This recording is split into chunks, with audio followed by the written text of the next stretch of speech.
So hello everyone, welcome back to our 15 minutes video series. और आज का lecture बहुत इंपॉर्टेंट है क्योंकि इस टॉपिक से नीट में मिनिमम 1 से 2 सवाल हर साल आते ही आते हैं। और ये टॉपिक क्या है? ये है ह्यूमन फिजियोलॉजी के सारे डिसऑर्डर्स।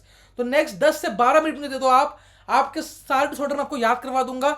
जो आपको कंफ्यूजन होता है वो कभी नहीं होंगे और नीट में आपके 8 मार्क्स गारंटीड हो जाएंगे। मैंने इसमें बीच में 2 एमसीक्यू इंक्लूड किए, तो उसका आंसर आप मुझे कहा करोगे? कमेंट्स में करोगे, ठीक है। So let's start. First chapter जो अपने पास है वो है breathing and exchange of gases. हाँ, अगर वीडियो अच्छी लगती है लाइक जरूर कर देना। लेट्स स्टार्ट, चलो फोकस से, पूरा फोकस यहाँ पे 10 मिनट के लिए। Breathing and exchange of gases में हम लोग क्या पढ़ते हैं? 3 डिसऑर्डर्स पढ़ते हैं, 3 टाइप के डिसऑर्डर्स, और तीनों बहुत कॉमन है। पहला है हमारे पास अस्थमा। अस्थमा बहुत कॉमन देखते हो आप, ठीक है। बहुत सारे लोगों को अस्थमा के अटैक्स आता है, फिर वो पंप लेते देखते हो आप, ठीक है। सांस लेने में दिक्कत होती है। तो पहली चीज तो है कि डिफिकल्टी इन ब्रीदिंग। इसमें क्या होता है, क्योंकि देखो सारे कैसे हैं, सारे हमारे लंग्स के डिसऑर्डर्स है, सारे हमारे ब्रीदिंग के डिसऑर्डर्स है, तो डिफिकल्टी इन ब्रीदिंग तो होगा ही, ठीक है। डिफिकल्टी इन ब्रीदिंग, बस बेसिकली इसमें होता क्या है, मैकेनिज्म क्या है? तो अस्थमा के अंदर तुम्हारा ब्रोंका और ब्रोंक्यूल्स का होता है इंफ्लेमेशन। तो बीबी याद कर लो, बीबी, ठीक है। बीबी, बीबी क्या है? भुवम बामनी। बीबी होता है ब्रोंकाई ब्रोंक्यूल्स का इन्फ्लेमेशन, ये होता है अस्थमा में, ठीक है। तो अस्थमा के 2 पॉइंट्स याद हो गए, inflammation, bronchi bronchioles, difficulty in breathing, और एक होता है साउंड, वीजिंग। जैसे सीटी मारते ना, जब बंदा सांस लेता है, ठीक है, जब वो बंदा पेशेंट जब सांस लेता है तो हमें या तो बहुत ज्यादा आवाज आएगी या वो आप सुनाई देगी विद स्टेथोस्कोप, ठीक है, डिपेंड करता है वो। तो वीजिंग साउंड सुनाई देती है, ठीक है। सांस लेने में साउंड आता है, एक हल्का साउंड सुनाई देता है। 3 पॉइंट्स है, wheezing sound, difficulty breathing, inflammation, bronchi bronchioles, asthma, खत्म। इतना एमसीक्यू आएगा। सेकंड तुम्हारा एमसीक्यू बनता है एम्फाइजीमा से। एम्फाइजीमा सबसे इंपॉर्टेंट एमसीक्यू बनता है, सिगरेट स्मोकर्स में होता है। और ये उस एरिया में, या तो ऐसा एरिया जब बहुत पॉल्यूशन है, गंदा स्मोक है दिल्ली जैसा, ठीक है, या तुम्हारे जो वो पेशेंट जो बहुत क्रोनिकली स्मोक करते हुए आ रहे हैं, 10 साल से स्मोक कर रहे हैं, 20 साल से स्मोक कर रहे हैं, तो क्रोनिक है पहला पॉइंट। क्रोनिक याद रखो इस तरीके से कि जो 10 साल 20 साल से स्मोक करते हुए आ रहे हैं, जो क्रोनिक स्मोकर्स है उनमें होता है। और ये सिगरेट स्मोकिंग की वजह से 2 पॉइंट आपको यही पे याद हो गए, chronic smokers, chronic cigarette smokers, ठीक है। तो ये क्रोनिक डिसऑर्डर है और सिगरेट स्मोकिंग की वजह से होता है। इसमें होता क्या है बेसिकली, जो तुम्हारा एल्वियोला है, जो तुम्हारा एल्वियोला है, जहां से तुम्हारा जो ऑक्सीजन CO2 है, O2 जहां से तुम्हारा एक्सचेंज हो रहा है, वो तुम्हारा डैमेज हो जाता है, ठीक है।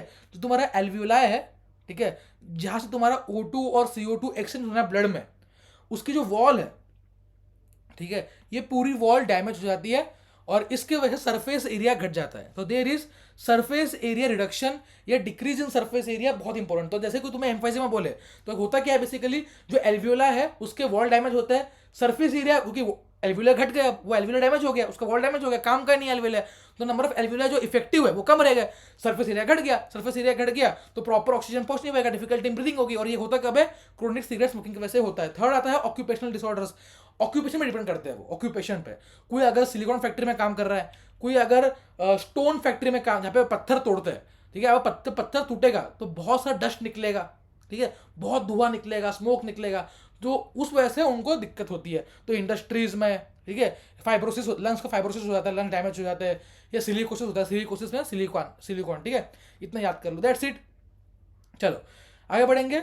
चलो नेक्स्ट इस पे, यहाँ पे आपको सवाल दिख रहा है, फटाफट से सॉल्व करो। ये हमारे डीपीपी का सवाल है। अगर आप बोलोगे ना तो मैं अंतिम प्रहार बैच में, अंतिम प्रहार बैच क्या है हमारा, जहां पे हम आपको 5 नीट जैसे पेपर दे रहे हैं जहां से क्वेश्चन आना लगभग तय है, ठीक है। ये टॉप फैकल्टीज ने बनाया और बहुत बढ़िया बढ़िया सवाल है, ठीक है। अगर आपको वो देखना है, मैं डिस्क्रिप्शन बॉक्स में लिंक दे रहा हूँ, करेंटली 50% ऑफ चल रहा है, ठीक है। तो आपको 5 से 7 पेपर्स मिलेंगे उसमें, प्लस आपको हम लोग 5 सेशंस भी दे रहे हैं। और अगर आप बोलोगे तो चैप्टर वाइज मैं आपको डीपीपी दे दूंगा, इंपॉर्टेंट क्वेश्चंस की, ठीक है। तो उस डीपीपी में से, उन पेपर में से एक सवाल है ये, ठीक है।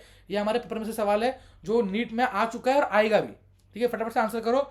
Pulmonary disease in which alveolar surface area is involve, ठीक है, ये नीट में आ चुका है। फटाफट से कमेंट करके बताओगे मुझे क्या आंसर है और किस में होता है ये, ठीक है। चलो नेक्स्ट तुम्हारा है सर्कुलेटरी सिस्टम। सर्कुलेटरी सिस्टम क्या है बेसिकली, हाइपर टेंशन, ठीक है। पहला हाइपर टेंशन, नॉर्मल जो बीपी होता है, जो ब्लड प्रेशर है, ठीक है। बीपी की दिक्कत बहुत लोगों को होती है, बहुत कॉमन है, ठीक है। एंड बीपी, नॉर्मल बीपी क्या होता है, नॉर्मल ब्लड प्रेशर क्या होता है, 120 mmHg सिस्टोलिक जब पंप कर रहा है हार्ट, और जब रेस्ट कर रहा है हार्ट तब 80, ठीक है। 80 mmHg मतलब मर्क्यूरी, और यहाँ पे 120, तो सिस्टोलिक 120 है, डायस्टोलिक 80 है। कभी कभी कंफ्यूज करने के लिए आपको उल्टा दे सकता है कि 80/120 डायस्टोलिक सिस्टोलिक, तो ये सही है, ठीक है, ये सही है। हम नॉर्मली ये लिखते हैं, नॉर्मली हम लोग ये लिखते हैं 120/80, फर्स्ट लिखते हैं सिस्टोलिक देन डायस्टोलिक, लेकिन कभी कभी एग्जामिनर ट्रिक करने के लिए तुम्हें उल्टा दे देगा और नीचे भी उल्टा कर देगा, ठीक है, तो याद रखना। नॉर्मल क्या होता है 120/80, लेकिन थोड़ा ऊपर नीचे होता रहता है, ठीक है। हम लोग कब कहते हैं कि हाइपरटेंशन है, हाइपरटेंशन मतलब इंक्रीज बीपी, इंक्रीज तब कहते हैं 140/90 से ऊपर हो जाए, या तो तुम्हारा सिस्टोलिक 140 से ऊपर हो जाए या तुम्हारा डायस्टोलिक 90 से ऊपर हो जाए, दोनों हो जाए, ठीक है। 140/90 से ऊपर आता है तब हम लोग इसको हाइपरटेंशन कहते हैं। और अगर मान लो ये 180 हो गया, 180/1110 मान लो, या 190/1110, तो इसको कहते हैं very high BP, extreme hypertension. और इस वजह से तुम्हारे वाइटल ऑर्गन जो है वो डैमेज होते हैं, क्योंकि इतना ब्लड पंप हो रहा है इफेक्टिवली ना, मतलब इतना ज़्यादा वो हो रहा है, ठीक है, प्रेशर से पंप हो रहा है कि तुम्हारे ऑर्गन डैमेज होता है 180 190 तक, ठीक है। अब एक डिसीज है CAD, कोरोनरी आर्टरी डिसीज।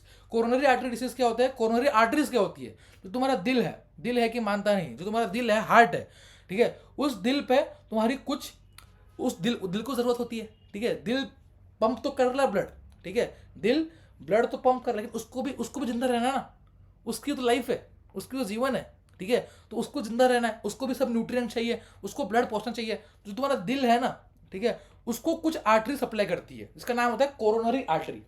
जो आर्टरीज तुम्हारे हार्ट के मसल को सप्लाई करती है उनको अपन क्या कहते हैं मेरे भाई, coronary artery, clear, coronary arteries, ठीक है। ये आगे पढ़ोगे तुम MBBS में, left coronary artery, right coronary artery क्या होता है, ठीक है, सारे आर्टरीज, लेकिन अभी के लिए याद कर लो, जो आर्टरीज तुम्हारे हार्ट को सप्लाई करेंगे वो होती है कोरोनरी आर्टरीज। अगर उन कोरोनरी आर्टरीज में कुछ ब्लॉक हो जाए, कब होता है ये, ठीक है, हमारे ऐसे मोटे लोग हैं, या बहुत 50 साल उम्र हो गई, 60 साल उम्र हो गई, या बहुत फैट वाले लोग हैं, ठीक है, उनमें जो फैट्स है, फैट हो गया, कोलेस्ट्रॉल हो गया, या कोई भी फाइब्रस टिश्यू हो गया, या कैल्शियम, ये चार चीजें जो है उस आर्टरी में जाके अटक जाती है, ठीक है, ब्लॉक कर देती है कोरोनरी आर्टरी को, इसको कहते हैं कोरोनरी आर्टरी डिसीज, ठीक है। तो कोरोनरी आर्टरी डिसीज एक कंडीशन है जिसको अपन लोग एथेरोस्क्लेरोसिस भी कहते हैं। एथेरो मतलब होता है फैट का लेयर, ठीक है, एथेरम, तो एथेरोस्क्लेरोसिस कहते हैं कोरोनरी आर्टरी डिसीज को। उसके कॉम्प्लिकेशंस क्या क्या होते हैं, हार्ट अटैक, ठीक है, मायोकार्डियल इंफेक्शन जो होता है, हार्ट अटैक, वो उसका कॉम्प्लिकेशन है। ये कंडीशन है कि ब्लॉक कर दिया तो आगे देखिए हार्ट अटैक होगा, कैसे बताऊंगा, ठीक है। तो ये क्लियर है, कोरोनरी आर्टरी डिसीज हमारी क्लियर है। आगे बढ़ेंगे, एंजाइना पेक्टोरिस। अब भैया एंजाइना पेक्टोरिस क्या है, ये एक्यूट चेस्ट पेन है, ठीक है, हल्का हल्का चेस्ट पेन होता है। कब होता है, जब कुछ एक्सर्शन होता है, मतलब तुमने 4 फ्लोर चढ़ लिए, 4 फ्लोर तुमने चढ़ लिए, 4 मंजिलें तुमने फ्लैट चढ़ लिया, उसके बाद तुम्हें सांस लेने में दिक्कत आएगी, इनफ ऑक्सीजन पहुंचेगा नहीं हार्ट तक, और जो है स्लाइट पेन होगा चेस्ट में, तो एक्यूट चेस्ट पेन, ये याद करना। और ये कब होता है, more common in elderly and A middle age patient, जो पेशेंट मिडल एज वाले हैं, एल्डरली है, उनमें ये बहुत कॉमन है, ठीक है। चलो आगे बढ़ेंगे, 3 कंडीशन जो बहुत जानना आपको जरूरी है, heart failure, cardiac arrest, heart attack. सबसे पहले देखते हैं कार्डियक अरेस्ट। कार्डियक अरेस्ट क्या है भैया, अरेस्ट कर लिया मतलब किसी को स्टॉप कर लिया, पुलिस चोर को अरेस्ट करती है, पुलिस चोर को अरेस्ट करती है, अरेस्ट करना मतलब उसको रोक लेना, बंद कर देना, स्टॉप कर देना, ठीक है। तो अरेस्ट जैसे ही बोले समझ लो हार्ट ने बीट करना स्टॉप कर दिया, हार्ट ने बीट करना स्टॉप कर दिया, it is called cardiac arrest. What is cardiac arrest, heart stops beating. Second है हार्ट फेलियर, कोई बंदा फेल कब होता है, जब वो कोई काम नहीं कर पा रहा हो, आपका काम पढ़ाई करना नहीं कर पा रहे हो, फेल हो जाओगे। आपका काम कोई जॉब में अच्छा डिलीवर करना है, आप नहीं कर पा रहे हो, फेल हो जाओगे उस जॉब में, ठीक है। आप बिजनेस कर रहे हो, बिजनेस में अच्छा काम नहीं कर रहे हो, फेल हो जाओगे। कहीं ना कहीं लाइफ में सबने फेलियर देखा हुआ होता है, ठीक है। तो हम फेल कब होते हैं, जब हम वो काम सही से नहीं कर रहे।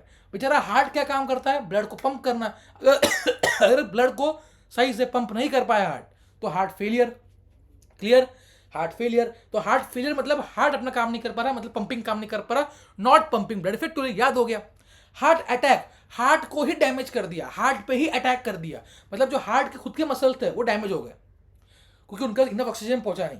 जो हार्ट के मसल्स है खुद के, जिससे हार्ट बना हुआ है, कार्डियक मसल्स, वो मसल्स ही डैमेज हो गए, ठीक है। इसको कहते हैं हार्ट अटैक। क्यों होता है ये, क्योंकि हार्ट तक ऑक्सीजन नहीं पहुंच पाता। इसका एक कंडीशन क्या है, ये देख रहे हो, ये कार्डियक कोरोनरी आर्टरी डिसीज, ये अगर ब्लॉक कर दिया, ठीक है, तो हमारा कैसे पहुंच पाएगा ब्लड हार्ट के मसल्स तक, और ये एक रीजन है, समझ रहे हो। तो कोरोनरी आर्टरी डिसीज कंडीशन है जिसका कॉम्प्लिकेशन हार्ट अटैक हो सकता है आगे जाके, ठीक है।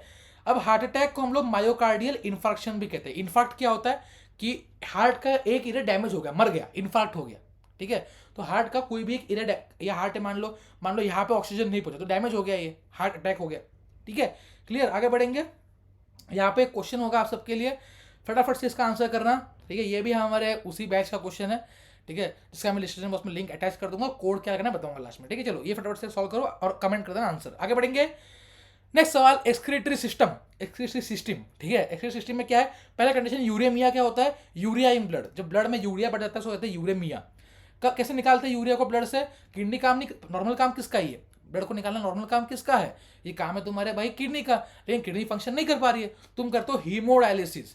जो डायलिसिस मशीन होती है ना, वो मशीन सेम होती है तुम्हारे किडनी जैसी, ठीक है, और वो मशीन जो है उसमें सारे कॉन्स्टिट्यूएंट सेम होते हैं जो तुम्हारे ब्लड में होता है एक्सेप्ट यूरिया। तो जब उससे वो ब्लड पास होता है तो यूरिया जो है तुम्हारे ब्लड से उस मशीन में आ जाता है, क्योंकि high concentration to low concentration, और ब्लड जो है वो एकदम साफ सुथरा हो जाता है, एकदम बढ़िया, ठीक है।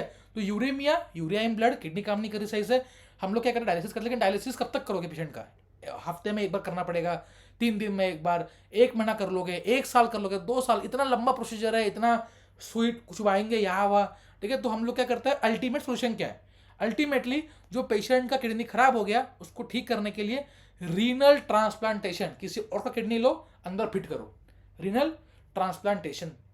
अब रीनल कैलिकुलाई क्या है, रीनल कैलिकुलाई मतलब स्टोन्स होते हैं, किडनी स्टोन्स, और एक स्टोन्स किसके होते हैं, ऑक्सलेट्स के, याद कर लो, रीनल कैलिकुलाई किडनी स्टोन ऑक्सलेट्स के एक होते हैं, कैल्शियम ऑक्सलेट वगैरह के।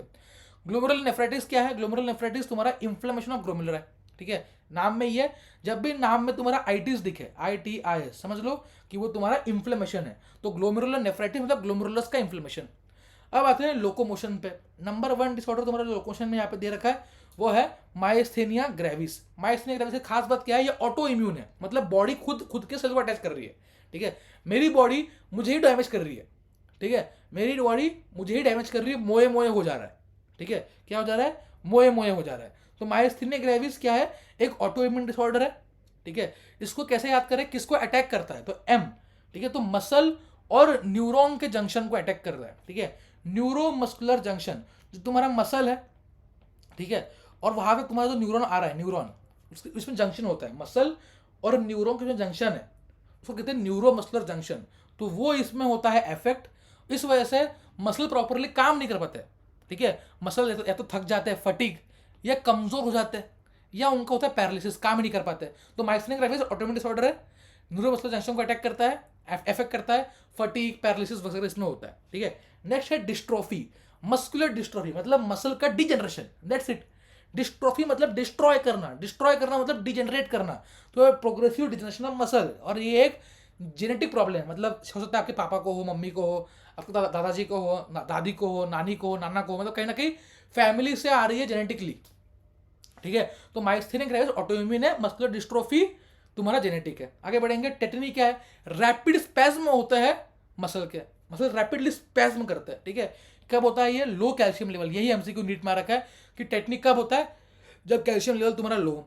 आर्थराइटिस क्या है, नाम में ही है, आर्थ्रो मतलब जॉइंट होता है, आइटिस मतलब इन्फ्लेमेशन, तो इन्फ्लेमेशन ऑफ जॉइंट्स, जब जॉइंट में सूजन आती है, तो देखते हो ना अपने घर पे मम्मी पापा को या दादा दादी को, या चाहे तुम्हें होता हो, ठीक है, कि पैरों में सूजन आ गई, पैर जो है घुटने दर्द कर रहा है, जॉइंट पेन हो रहा है, इन्फ्लेमेशन हो गया, तो inflammation of joints arthritis. Gout, ठीक है, वो तुम्हारा तो नहीं होता आर्थराइटिस, बट बता रहा हूँ, ठीक है, वैसा वैसा कंडीशन होती है। गाउट क्या है, बेसिकली जो तुम्हारा जॉइंट है वहां पे यूरिक एसिड के क्रिस्टल एक्यूमुलेट हो जाते हैं, तुम्हारे जॉइंट्स पे यूरिक एसिड एक कंपाउंड है जिसके क्रिस्टल वहां पे एक्यूमुलेट हो जाते हैं, क्लियर। ऑस्टियोपोरोसिस क्या है, ऑस्टियो मतलब बोन, पोरोसिस मतलब छेद करना, पोर करना, ठीक है। तो यहाँ पे क्या है, जो बोन है, ठीक है, उसका मास कम हो जाता है, ठीक है, बोन जो है वो डिसॉल्व करना स्टार्ट करता है, और बोन का जो मास है वो डिक्रीज होता है, मतलब बोन पतला होता जाता है, वीक होता जाता है, क्लियर, ऑस्टियोपोरोसिस, ठीक है। और ये मोस्टली का होता है जब पेशेंट बुढ़ा होता है, एज रिलेटेड, ठीक है, तो ये एज रिलेटेड है, बोन मास कम होता है इसमें, अगर बोन मास कम होगा, बोन वीक होगा, तो फ्रैक्चर के चांसेस जो है वो बढ़ जाते हैं। तभी आप देखते हो जो बुढ़े इंसान है थोड़ा भी गिर गया तो फ्रैक्चर हो जाता है तुरंत, ठीक है, क्योंकि उनके बोन जो है वो ऑस्टियोपोरोटिक हो चुके होते हैं, ठीक है। ये एक और कंडीशन होता है, एस्ट्रोजन कम हो गया, जो पोस्ट मेनोपॉजल वुमन है, जो पोस्ट मेनोपॉजल वुमन है उनमें क्या होता है, एस्ट्रोजन अचानक से गिर जाता है। अब एस्ट्रोजन गिर गया तो बोन मास पे वो इफेक्ट करता है, कैसे करता है अभी समझो मत, अभी बस याद कर लो। एस्ट्रोजन कम होता है पोस्ट मेनोपॉजल में, इस वजह से ओस्टोपोरोसिस हो जाता है। अब मैंने यहाँ पे आपको 4-5 कंडीशन दी है, फटाफट से एक्सप्लेन कर रहा हूँ, और लास्ट का मुझे आपको ये जो है ना, ये आप मुझे एक्सप्लेन करोगे कमेंट्स में कि क्या किस वजह से होता है, क्या है। डॉर्फिज्म क्या है? अगर ग्रोथ हार्मोन कम हो गया तो किसी की हाइट छोटी रहेगी, एकदम बच्चे जितने बच्चे गिनेस वर्ल्ड रिकॉर्ड में कि बहुत छोटे बच्चे, बहुत छोटे, उम्र तो हो गई 30 साल, हाइट 3 फीट है, 3.5-4 फीट है, वो क्यों होता है? डॉर्फिज्म कहते हैं उसको, स्टंटेड ग्रोथ। ये ग्रोथ हार्मोन की डिफिशियंसी की वजह से होगा। नेक्स्ट है जायंटिज्म, मतलब द ग्रेट खली, देखा है ग्रेट खली? खली जी जो है वो इतनी बड़ी हाइट है, ठीक है। ये कैसे हुआ? क्योंकि उनमें एक्सेसिव ग्रोथ हार्मोन सीक्रेट हो रहा था एक्सेस में, सो जायंटिज्म। फिर है क्रेटिनिज्म, ये एक हाइपोथायरॉयडिज्म कंडीशन है, मतलब थायराइड हार्मोन कम हो गया। एक है ग्रेव्स डिसीज, एक है ग्रेव्स डिसीज, ये होता है हाइपरथायरॉयडिज्म, हाइपर, ठीक है। लास्ट है एडिसन डिसीज, ये होता है कॉर्टिकोस्टेरॉइड्स की डिफिशियंसी की वजह से, एड्रिनल कॉर्टेक्स वाले, ठीक है।